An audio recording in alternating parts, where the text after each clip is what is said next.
Eliana Grant stepped into the VIP lounge entrance of one of the busiest airports in the country. She walked alone, dressed in a navy blue suit that spoke of quiet power. The fabric was fine, the fit flawless. She wore it like armor, not to impress, but because it was her standard.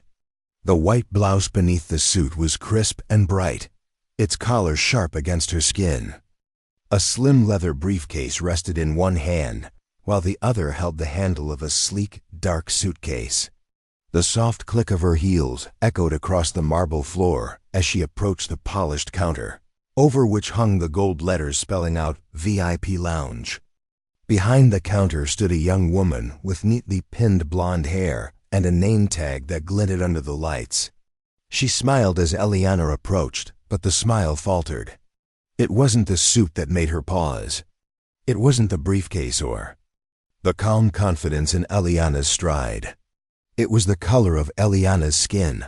The moment was subtle, but Eliana saw it. She had seen it many times before, in boardrooms, at private clubs, in luxury hotels.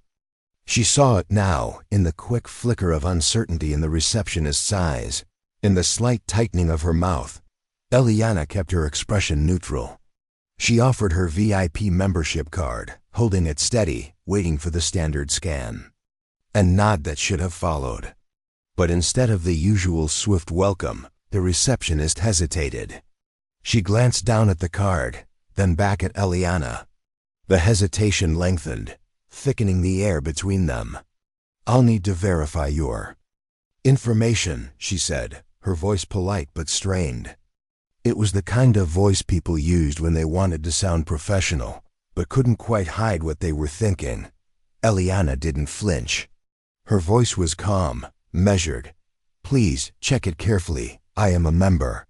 She kept her tone even, knowing from experience that any sign of frustration would only feed whatever assumptions the woman had already made. The receptionist nodded but didn't move right away. For a moment, she just stood there, card in hand, as if debating what to do next. A man in a dark business suit stood behind Eliana in line, watching the scene unfold. His eyes narrowed slightly, sensing something wasn't right. The lounge was quiet, the kind of quiet that made small moments feel larger than they were. The sound of a suitcase rolling in the distance, the soft chime of an announcement on the airport speakers. These were the only sounds that filled the space as the tension at the counter stretched on. Eliana had learned long ago to read these silences. This wasn't about the system glitching or a membership problem. This was about someone deciding she didn't belong, at least not without extra proof. It didn't matter that she had flown more miles than most people in that room. It didn't matter that her company's name was recognized in cities the receptionist had probably never visited. At this counter, in this moment, she was just another black woman whose presence didn't fit the picture that receptionist expected. The receptionist finally turned to the computer, typing slowly as if stalling. Eliana stood still, every bit of her posture composed. Inside, there was a flicker of the familiar sting, the quiet burn of being doubted yet again. But she wouldn't let it show. She wouldn't give this moment any more weight than it already carried. Outside the glass walls of the lounge, the airport bustled on. Passengers hurried by. Announcements called out departures and arrivals. But inside the lounge, time seemed to slow. The golden letters above the counter, the polished stone floors, the glass walls reflecting the scene back at itself, all of it became the backdrop to a scene Eliana had lived too many times before. She thought of the meetings she had led, the deals she had closed, the jobs she had created, and how none of it seemed to matter here. Not in the face of a single stranger's doubt, but Eliana wasn't angry. She was tired. Tired of these small battles that weren't so small when you counted how many there had been. The man behind her shifted his weight, clearing his throat softly, as if he too felt the discomfort in the air. But no one spoke. No one ever spoke. That was the way of these moments. They passed in silence, unnoticed by most, unforgettable to the few who lived them. Eliana inhaled slowly, letting the breath steady her. She glanced at the receptionist, who still hadn't scanned the card. She didn't need to say more. The moment spoke for itself. She had learned that sometimes the most powerful statement was to stand your ground, to wait, to let the discomfort settle on the person who created it. And so she waited. The minutes passed, but it felt longer. The receptionist continued to stare at the screen, typing slowly, deliberately, as if the computer itself was unsure what to do. The room around them remained quiet, but the weight of unspoken judgment filled the space. Eliana stood motionless, watching, waiting, knowing that no amount of titles, wealth, or success could shield her from moments like this. Then, as if summoned by the tension itself, a floor manager appeared. He was in his mid-30s, wearing a dark suit that fit just well enough to mark him as someone who had worked hard to get to this position. His face bore the polite mask of customer service, but his eyes, sharp and calculating, took in the scene in a single glance. He didn't ask questions. He thought he understood. His gaze settled on Eliana, lingering just long enough to convey what he wouldn't say aloud. He turned to the receptionist. "What seems to be the issue here?" She presented a VIP card. "But I'm not able to verify it yet," the receptionist said, her tone defensive now, as if the mere act of verification would justify the unease she felt. The manager nodded, folded his hands behind his back, and looked at Eliana with what he must have believed was firmness. "Ma'am, I'm sure you understand. We can't allow access to the lounge until all credentials have been fully verified. It's nothing personal, just policy." Eliana listened to his words, so carefully chosen to sound neutral. She heard the subtext loud and clear. She wasn't what they expected a VIP to look like. This wasn't about policy. This was about perception. She didn't look like the executives, the celebrities, or the elite travelers they were accustomed to serving. Not in their minds, at least. Her heart beat steady. Her hands were still. Her voice, when she spoke, was calm, deliberate, the tone of someone who had fought too many silent battles to let this one rattle her. "I understand. But I suggest you check the membership list again. I assure you, my status is valid." The manager gave a small, patronizing smile, one that didn't touch his eyes. "Of course, ma'am. I appreciate your patience." But his eyes flicked to the line forming behind her, the subtle pressure of onlookers adding to the awkwardness. The businessman who had watched from behind shifted again, his expression hard to read. Maybe he sensed the unfairness. Maybe he was just irritated by the delay. But still, no one spoke up. That was the pattern. Eliana knew she could argue. She could raise her voice, demand immediate service. But she also knew how that would be seen. She could almost hear the whispered words. Difficult, angry, unreasonable. She wasn't about to give them that script to follow. Instead, she gave a soft nod. "Thank you," she said simply, stepping back from the counter, her dignity intact. Without another word, she took out her phone. Her fingers moved swiftly, dialing a number she knew by heart. The call was answered on the first ring. "It's Eliana," she said, her tone low but firm. "Go ahead. Finalize the acquisition paperwork. I want confirmation in the next 7 minutes." The voice on the other end didn't ask questions. There was no need. The preparations had been made. The deal had been in motion for months, and all it needed was her go-ahead. Eliana ended the call and slipped the phone back into her pocket. She looked up, meeting the manager's eyes again. This time she said nothing. She let the silence do the work. The receptionist, now visibly uneasy, kept glancing between Eliana and her screen. The manager's confidence seemed to waver ever so slightly. Maybe it was the calmness in Eliana's demeanor. Maybe it was the quiet authority she carried, the kind that didn't need to be announced. The minutes ticked by, the tension thick in the air. The chatter in the lounge had quieted. People sensed something unfolding, even if they didn't know what. No one looked directly at Eliana now, but she felt their stolen glances. Their curiosity masked as disinterest. 7 minutes. That was all it would take. 7 minutes to change the shape of this moment entirely. Eliana didn't fidget.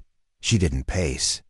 She stood as she always did, steady, composed, waiting for what she knew was coming. The manager, perhaps growing nervous with the weight of the silence, tried again.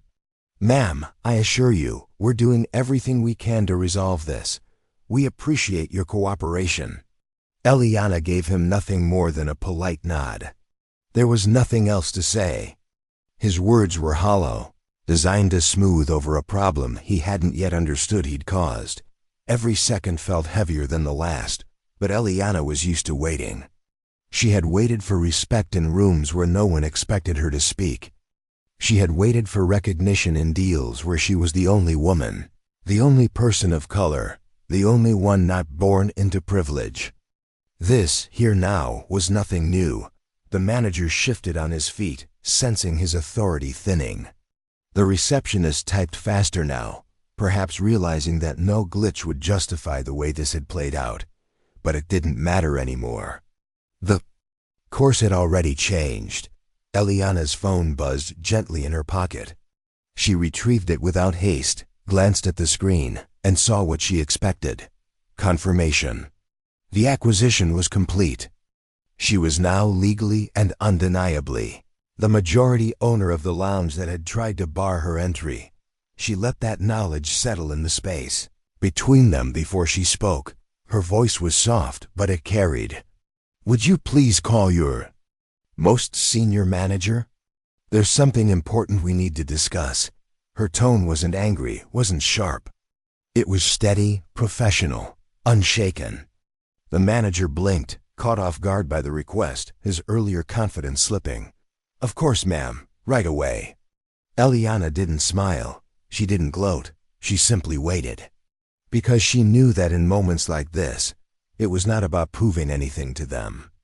It was about proving something larger, that dignity, patience, and quiet strength would always outlast doubt.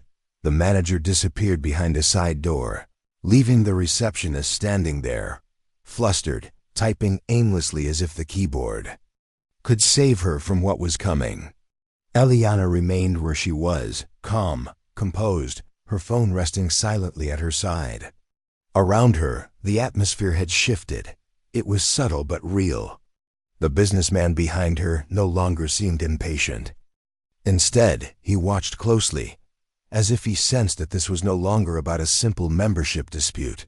Other travelers pretended not to stare, but their ears were tuned in. The lounge, designed to be a place of quiet retreat, now hummed with quiet anticipation. The senior manager arrived within minutes. He was older, in his 50s, with silver at his temples and a suit that fit better than the last man's. He carried himself with the ease of someone used to making decisions and fixing problems. His eyes, however, betrayed a flicker of unease. As he approached, he had been briefed, or maybe he had seen enough on his walk over to understand that this was no ordinary complaint. He offered a smile, practiced but not unkind. "Good afternoon, ma'am. I'm the general manager of this lounge. I understand there's been some difficulty." Eliana met his gaze directly. There was no hostility in her eyes, only clarity. The kind of focus that comes from knowing you no longer need to ask for what's already yours. "There has," she said simply. She raised her phone slightly, showing him the confirmation email on the screen. The company logo at the top, the legal language beneath it. It was all there, undeniable, final. "I'm now the majority owner of this lounge. I suggest we talk about next steps." The senior manager blinked. For a moment, the weight of the situation settled fully on him. His practiced calm cracked just slightly at the edges. He took the phone gently, read the email, read it again, and then returned it without a word. His smile faded into something more honest, the recognition that he was no longer in charge of this moment. "Of course," he said finally, voice lower now, respectful. "Let's step into my office so we can discuss this properly." Eliana shook her head just once. "No need," she said, voice even. "What I need to say should be heard by those present." She let her gaze sweep the room, the staff behind the counter, the other employees peeking out from behind doors, the guests who were pretending not to listen but were hanging on every word. She wanted this moment to be clear, not hidden behind closed doors. The senior manager nodded, understanding. He turned to his team. "Everyone, please give us a moment of your attention." The staff straightened, the receptionist paling as she realized just how far this had spiraled beyond her control. Eliana took a small step forward. "There will be no firings today," she said, voice carrying without being loud. "That's not how I choose to lead. But what happened here reflects a deeper problem, one that won't be solved by punishing individuals. It will be solved by changing how we think, how we serve, how we respect every guest who walks through those doors." She saw the expressions shift around the room, some relieved, some embarrassed, some thoughtful. The senior manager nodded, his respect for Eliana growing with each word. "We'll begin implementing training immediately, ma'am," he said. "Bias awareness, customer service at the highest standard, whatever you direct, we'll make it happen." Eliana allowed herself a small nod. "That's a start. I expect a full review of policies, new standards of accountability, and an environment where no guest is made to feel out of place because of who they are." She paused. "And I want reports on progress, real change, not promises." The manager agreed, his tone sincere. "Yes, ma'am, absolutely." The room seemed to breathe again, as if the tension that had gripped it had finally been released. The receptionist looked at Eliana, her expression a mixture of regret and gratitude for the grace she'd been shown. Eliana offered her nothing more than the dignity of being treated as a fellow professional. No gloating, no coldness, just the quiet expectation that the lesson had been learned. Guests returned to their seats. Conversations resumed, but the atmosphere had shifted. People would remember this moment. They would talk about the woman who had been turned away and who, minutes later, stood before them not as a guest but as the owner.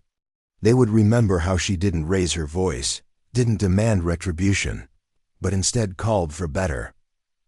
Eliana stayed at the counter a moment longer, watching as the staff regrouped, as the senior manager began giving quiet instructions.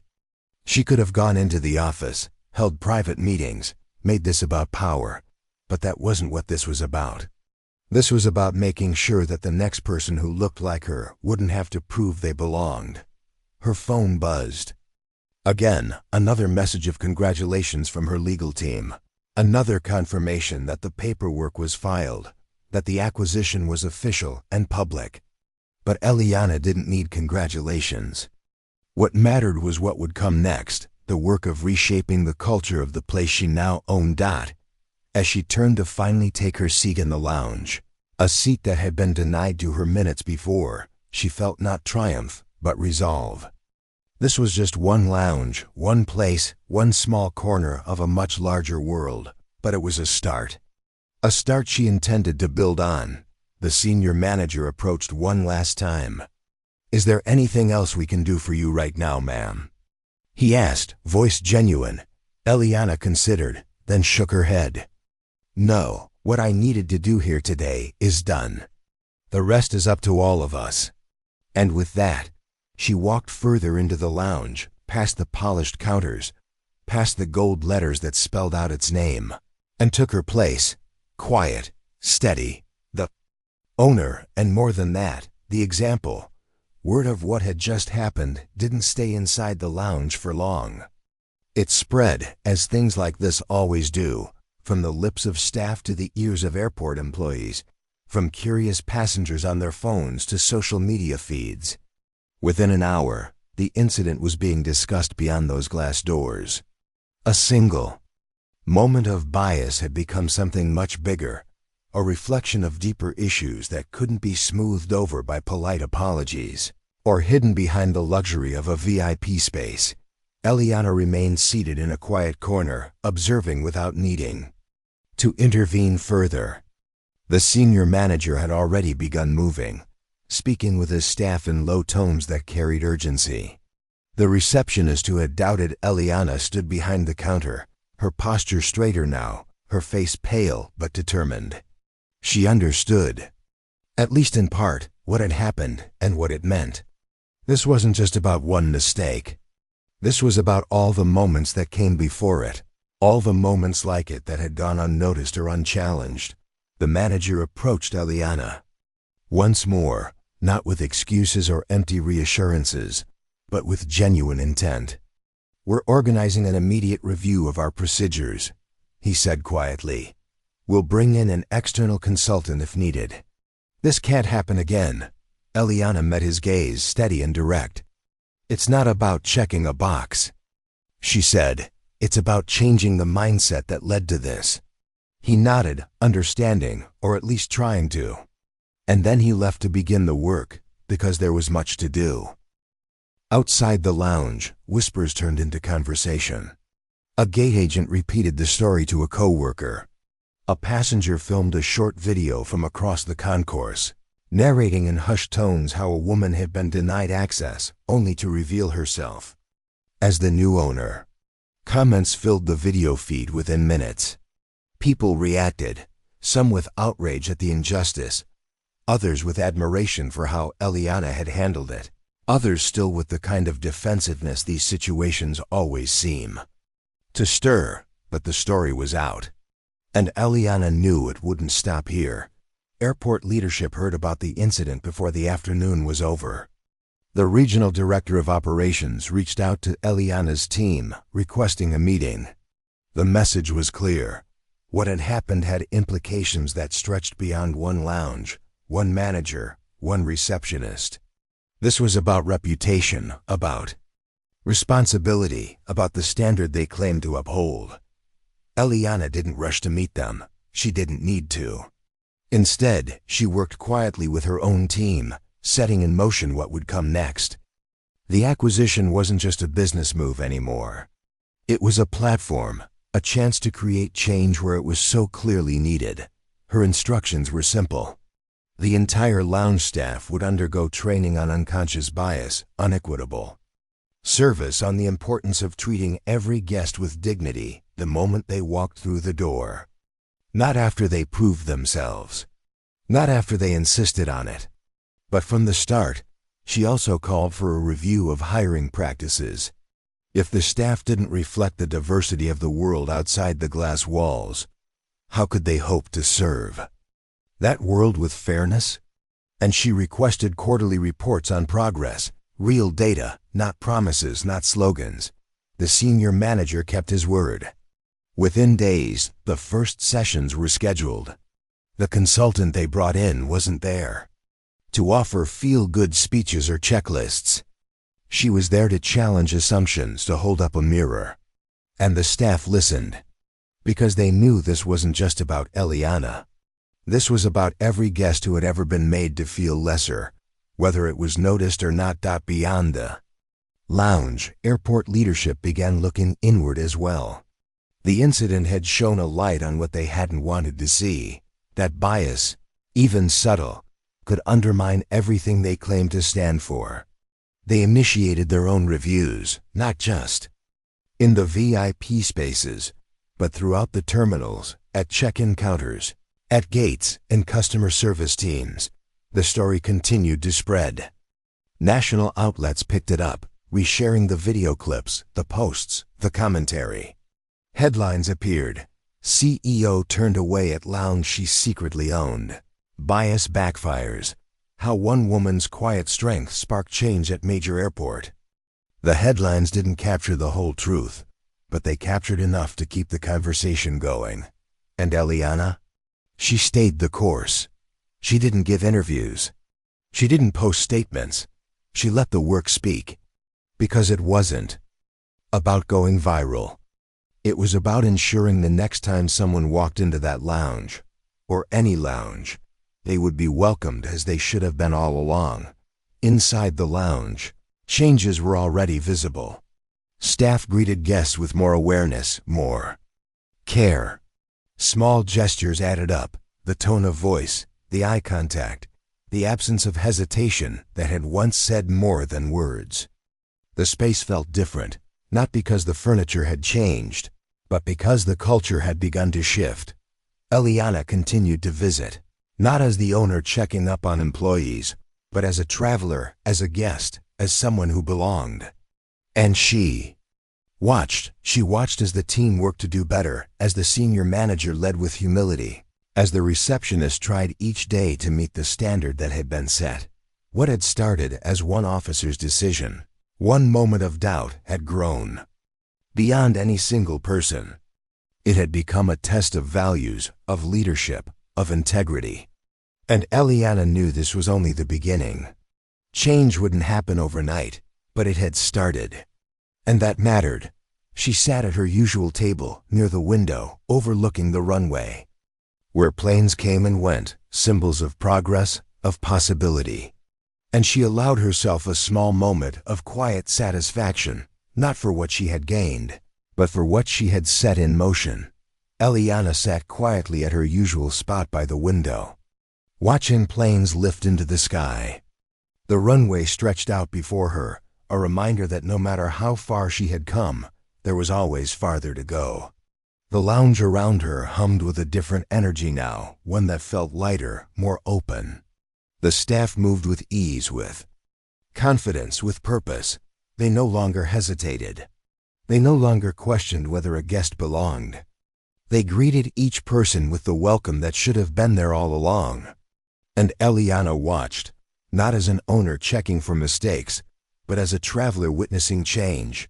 She thought back to that first day, to the moment at the counter when silence spoke louder than words, to the stares, the doubt, the unspoken question, "Do you belong here?"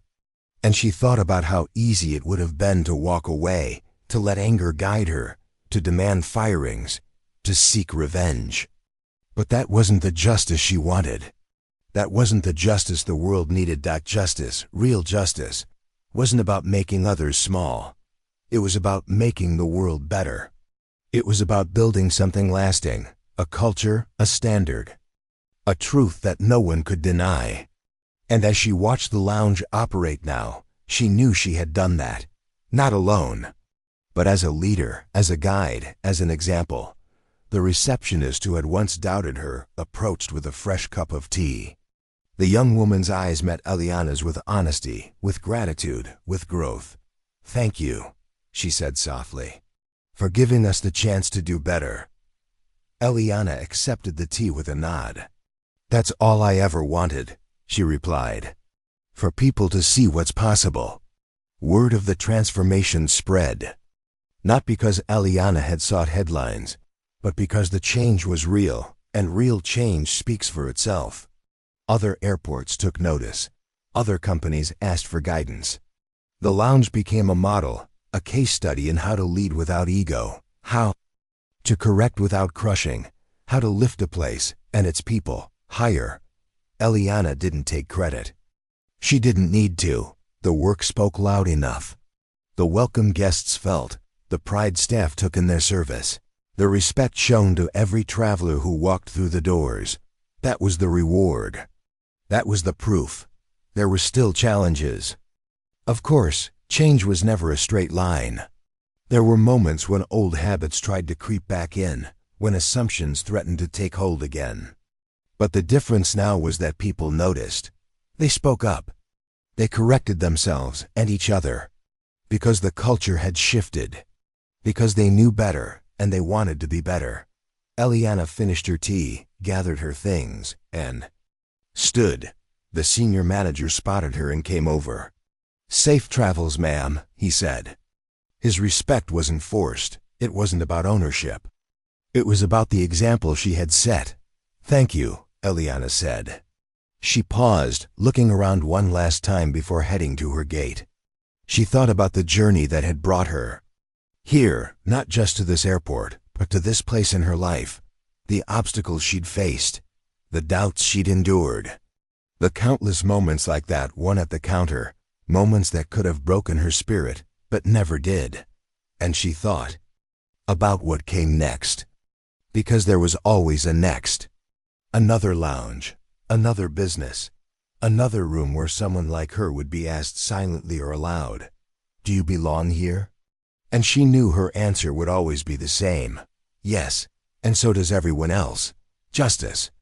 Reimagined wasn't about victory over others. It was about building a world where no one had to fight for the dignity they should have been given from the start.